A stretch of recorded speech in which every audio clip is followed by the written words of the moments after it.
Hi, it's Julien Barker at the Spinal Health Centre. Here with Jeff, who playing football on Saturday, got his right knee stomped on.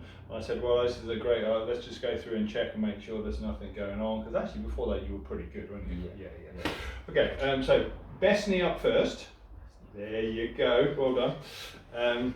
Just a little tip, if someone's got a sore knee and you ask them to climb on the couch, they will almost always want to put the sore knee up first.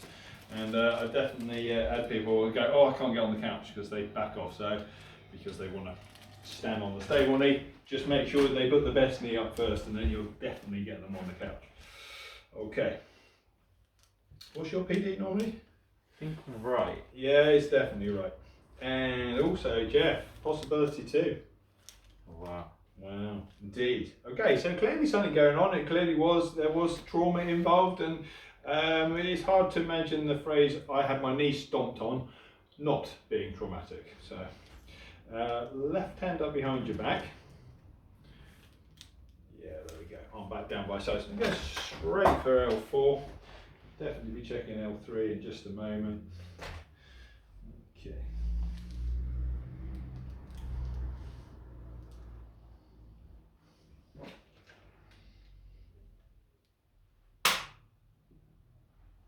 Okay, lift the right hip up off the couch, back down.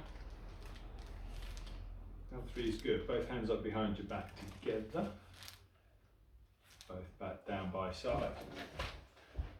It's definitely coming up on the left. 4, 3,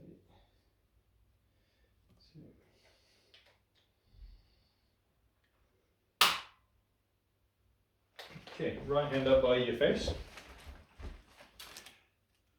Big deep breath in and out. Left hand up as well. And both back down by side. I've got a busy afternoon of adjusting coming up, so I'm going real time speed here. If you're wondering, I've suddenly gone up the pace. Yes. Turn your head to the right.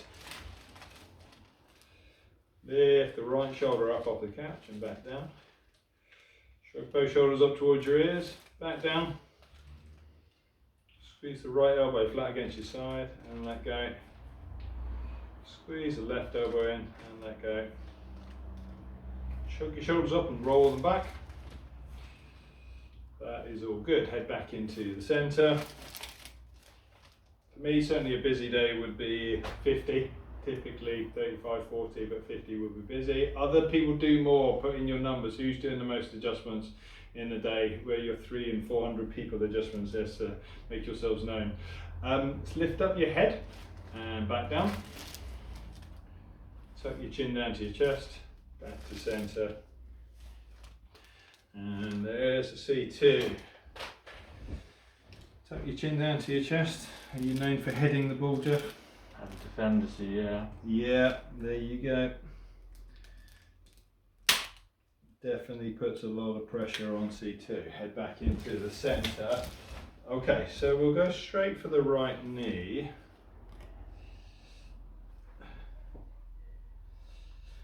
Okay, so typically anterior tibia will be the most common thing I tend to find. If there's anything going funny with the knee, you get anterior proximal tibia, and you are certainly no exception.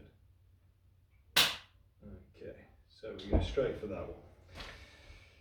Thinking, so test for the MCL. You'll be glad to know that's good. LCL, also good. There is a shear test.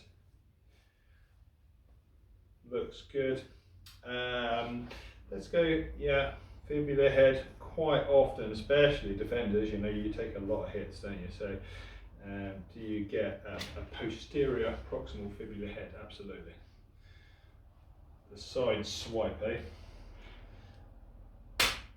Often a bit sensitive, that one. Yep, take that as a yes.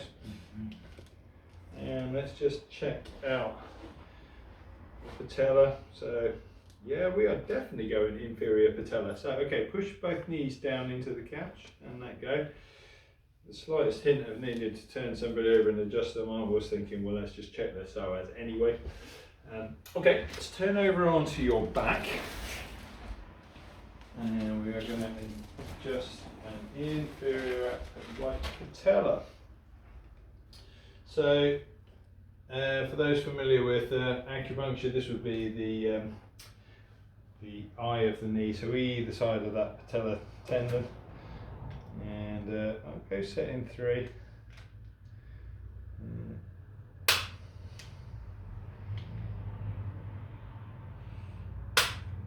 Excellent. So that's the kind of test that I go through with the footballer, especially if they're after a knee injury. And the great news is, it's only a day or so after it's happened. So hopefully, early intervention, you can stop it turning into anything chronic. Because much more football to come, yeah, for sure. Brilliant. See you next time.